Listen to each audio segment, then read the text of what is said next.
Movie शुरू होती है और हम रात के समय एक सुनसान रास्ते पर एक कार को देखते हैं। उस कार में एक लड़की बैठी है। इस लड़की का नाम यून है। वो अपने मंगेतर से फोन पर बात कर रही है। उसके मंगेतर का नाम किम सू है। और फिर हम वहाँ एक स्कूल वैन को देखते हैं। इस वैन का ड्राइवर यून के पास आता है और पूछता है कि क्या हुआ। यून कहती है कि उसकी कार का टायर पंचर हो गया है और मैंने कार टो करने वाले को बुला लिया है, लेकिन वो आदमी फिर भी उसकी कार का टायर चेक करने की बात करता है। ये सुन किम सू यून से कहता है कि जब तुमने उस आदमी को बता दिया है कि कार टो करने वाले आने वाले हैं, फिर भी वो आदमी वहाँ से क्यों नहीं जा रहा। किम सू को थोड़ा शक होता है। किम सू दरअसल एक कोरियन सीक्रेट एजेंट है। थोड़ी देर बाद बात करने के बाद यून फोन कट कर देती है। फिर वही आदमी यून के पास आता है और कहता है कि आपकी कार का टायर बिल्कुल फ्लैट है। यून उस आदमी से कहती है, आपकी मदद के लिए शुक्रिया, लेकिन अभी कार टो करने वाले यहाँ आने ही वाले हैं। वो आदमी काफी सस्पिशियस लग रहा था। फिर वो अपनी बस में जाकर बैठ जाता है, लेकिन यून देखती है कि वो बस अभी तक वहीं खड़ी है। उसे कुछ गड़बड़ लगती है। तभी वो आदमी एक हथौड़े से यून की कार पर हमला कर देता है। यून कार स्टार्ट करने की कोशिश करती है, लेकिन तब तक वो आदमी कार के अंदर घुसकर यून के सर पर हथौड़े से हमला करके उसे बेहोश कर देता है और उसे घसीटते हुए अपने ठिकाने पर ले आता है। वहाँ वो उसे काफी टॉर्चर करता है और जंजीरों से बांध देता है। यून बताती है कि वो प्रेग्नेंट है। वो उससे दया की भीख मांगती है, लेकिन वो आदमी उसके छोटे छोटे टुकड़े करके उसे बेरहमी से मार डालता है। कुछ दिनों बाद एक झील के पास पुलिस को यून की बॉडी के टुकड़े मिल जाते हैं। यून के पापा खुद एक डिटेक्टिव है, इसीलिए उन्हें बहुत ज्यादा दुख होता है कि वो एक डिटेक्टिव होकर अपनी बेटी को नहीं बचा पाए।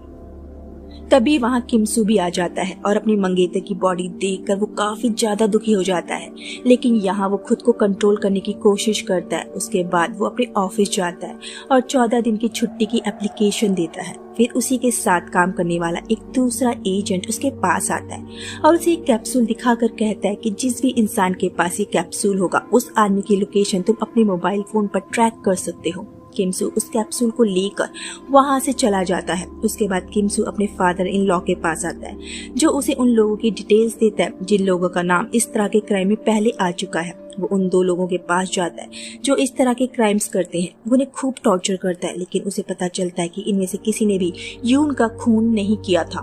उसके बाद वो तीसरे आदमी के घर पर जाता है, लेकिन उसे पता चलता है कि उस आदमी ने कई साल पहले अपनी फैमिली को छोड़ दिया है।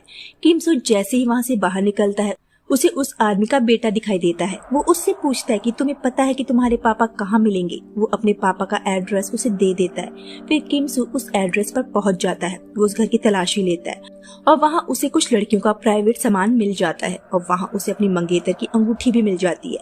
वो श्योर हो जाता है कि ये वही आदमी है जिसने उसकी मंगेतर का खून किया है। उसके बाद हम उसी किलर को स्कूल बस ड्राइव करते हुए देखते हैं। इस आदमी का नाम झैंग है।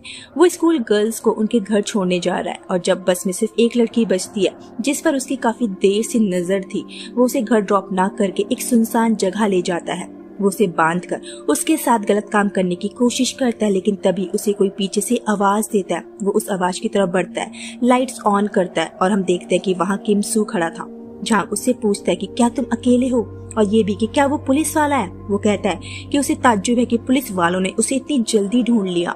फिर वो एक दराती लेकर किम सू की तरफ भागने लगता है, लेकिन इससे पहले कि वो किम सू का कुछ बिगाड़ पाए, किम सू खुद को बचाते हुए उस पर हमला करने लगता है। दोनों में कुछ देर तक लड़ाई होती है, लेकिन किम सू झांग पर भारी पड़ता है। वो झांग के मुंह को एक प्लास्टिक की पन्नी से ढक देता है, जिस वजह से उसे सांस लेने में दिक्कत होने लगती है। फिर वो एक पत्थर उठाकर उसे मारने ही वाला था, लेकिन वो ऐसा नहीं कर पाता। उसके बाद वो उस कैप्सूल को झांग के मुंह के अंदर डाल देता है, जिससे वो किसी को भी ट्रैक कर सकता था। झांग को उस कैप्सूल के बारे में कुछ भी पता नहीं होता, क्योंकि वो बेहोश है। किम सू वहाँ से चला जाता है और जब झांग को होश आता है, वो देखता है कि उसके पास एक एनवलप पड़ा है जिसमें बहुत सारे पैसे होते हैं। ये देख झांग को लगता है कि शायद वो आदमी भी उसी की तरह कोई साइको था।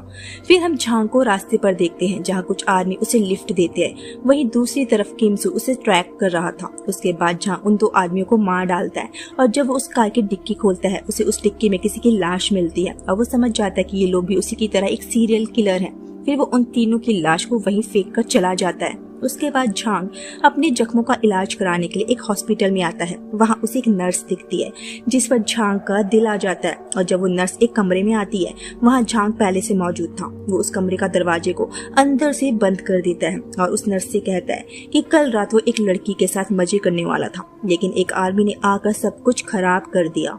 फिर वो नर्स से कपड़े उतारने को कहता है। नर्स काफी डरी हुई है। झांग उसके साथ कुछ करने ही वाला था कि किम सू पीछे से उस पर एक सिलेंडर से हमला कर देता है, उसे खूब पीटता है। नर्स वहाँ से जाने लगती है, लेकिन किम सू से कहता है कि तुम्हें इस आदमी को मरने नहीं देना है। उसके बाद वो झांग के कानों में कहता है कि ये तो अभी शुरुआत है। अगले सीन में हम झांग को एक कार से बाहर निकलते हुए देखते हैं। उसकी हालत काफी खराब है। उसे समझ नहीं आ रहा कि उसके साथ कौन ऐसा कर सकता है और उस आदमी को उसकी लोकेशन कैसे पता चल जाती है। उसे लगता है कि शायद उसके पास कोई ट्रैकिंग डिवाइस है। वो खुद को चेक करने लगता है, लेकिन उसे कुछ भी नहीं मिलता।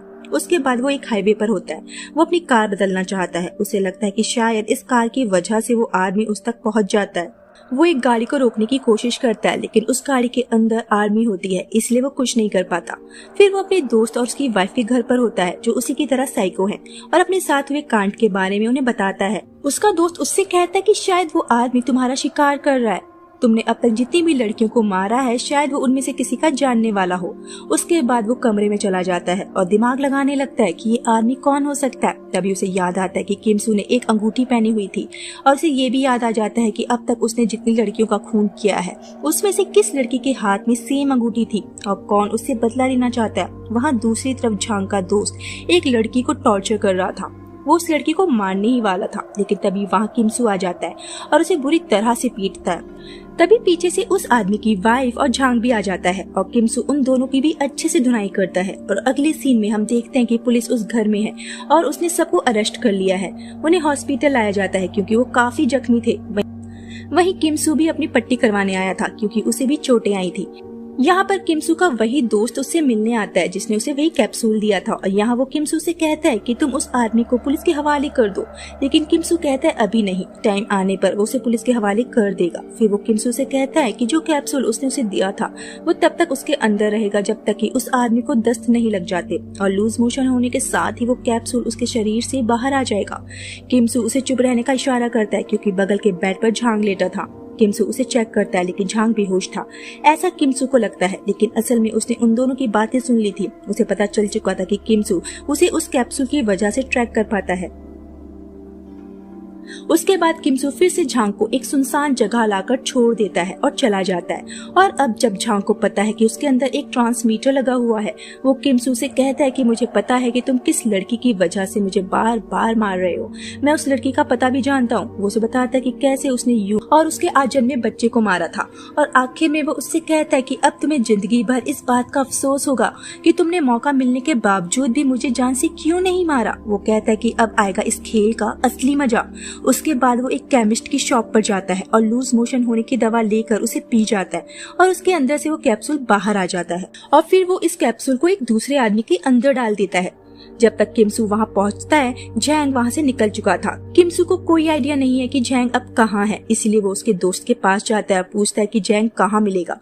उसका दोस्त कहता है कि तुम जो गेम उसके साथ खेल रहे थे वो गेम अब झैंग तुम्हारे साथ खेलेगा। किम सू वहाँ से जाने लगता है। तभी उसे झैंग के दोस्त का फोन आता है। वो उसे झैंग की लोकेशन बता देता है, और वो लोकेशन किम सू के फादर इन लॉ का घर था। ये जानकर वो परेशान हो जाता है। वो जल्द से जल्द वहाँ पहुँचने की कोशिश करता है, लेकिन उसके पहुँचने से पहले ही झैंग वहाँ पहुँचकर यून के पापा और उसकी बहन को मार डालता है। किम सू जब वहाँ आता है तब देखता है कि उसके फादर इन लॉ और सिस्टर इन लॉ की बेरहमी से हत्या कर दी गई है। इन सब का जिम्मेदार वो खुद को मानता है, क्योंकि उसी की वजह से ये सब हुआ है। उसे झांग को उसी वक्त मार देना चाहिए था जब वो पहली बार उसके सामने आया था। वहीं दूसरी तरफ झांग अब सरेंडर करना चाहता है। उसे पता है कि अब किम सू उसे जिंदा नहीं छोड़ेगा। वो पुलिस को अपनी लोकेशन बताता है, लेकिन उसके सरेंडर करने से पहले ही किम सू उसका किडनैप कर लेता है और उसे लेकर उस जगह आ जाता है जहाँ झैंग ने उसके मंगेतर को मारा था। वो उसे बांध करके काफी बुरी तरह से टॉर्चर करता है। झैंग उससे कहता है कि मुझे मार क्यों नहीं देते। किम सू कहता है मैं तुम्हें उस वक्त मारूंगा जब तुम्हारी आंखों में मुझे डर दिखाई देगा। इस पर झैंग उससे कहता है कि मुझे मत मारो, तुम ऑलरेडी मुझे काफी तड़पा चुके हो। किम सू कहता है तुम ये सब पहले भी सुन चुके होगे, जिन लोगों को तुमने मारा है उनके मुंह से। उसके बाद वो दरवाजे को बंद कर देता है। झैंग को जिस रस्सी से बांधा गया था उसके सिर के ठीक ऊपर एक बहुत बड़ा बड़ा ब्लेड था और ब्लेड को गिरने से बचाने के लिए झैंग के दांतों के बीच एक रस्सी थी और किम सू ने उस रस्सी को मेन दरवाजे से बांध दिया था। अगर वो रस्सी खींची तो ब्लेड सीधा झैंग के सिर पर आकर गिर जाएगा। ये सब सेट करके किम सू वहाँ से निकल जाता है और तब एक टैक्सी से झैंग की फैमिली उतरती है। अंदर झैंग बोल रहा था कि वो जिंदा बच जाएगा, उसे कोई नहीं मार सकता। और ये सब बातें किम सू उस कैप्सूल से सुन रहा था जो उसने झैंग के पास रखा हुआ था। वहाँ झैंग की फैमिली झैंग को देख लेती है और उसे बचाने के लिए अंदर आना चाहती है, लेकिन झैंग उसे ऐसा करने से रोकना चाहता है। लेकिन अगर उसने मुंह खोला तो वो रस्सी उसके मुंह से छूट जाएगी और दूसरी तरफ अगर उसकी फैमिली ने दरवाजा खोला तो झैंग की मुंह की रस्सी खींचने से ब्लेड उसके सिर पर आकर गिर जाएगा। और ये वो टाइम होता है जब हम झैंग की आंखों में सच में डर देखते हैं, मौत का डर। वो अपनी फैमिली को मना करना चाहता है लेकिन अपना मुंह नहीं खोल सकता और जैसे ही वो दरवाजा खुलता है ब्लेड उसके सिर पर आकर गिर जाता है और उसका सर धड़ से अलग कर देता है। और बाहर किम सू उसके डर को महसूस करता है और फिर वो रोने लगता है क्योंकि उसने अपना बदला तो ले लिया था लेकिन अपना सब कुछ खोकर। और यहाँ एक डेविल का पाला उससे भी बड़े डेविल से पड़ा था। और ये मूवी यहीं पर खत्म हो जाती है। उम्मीद करती हूँ आपको आज का वीडियो पसंद आया होगा। मिलते हैं नेक्स्ट वीडियो में, तब तक अपना ख्याल रखिए।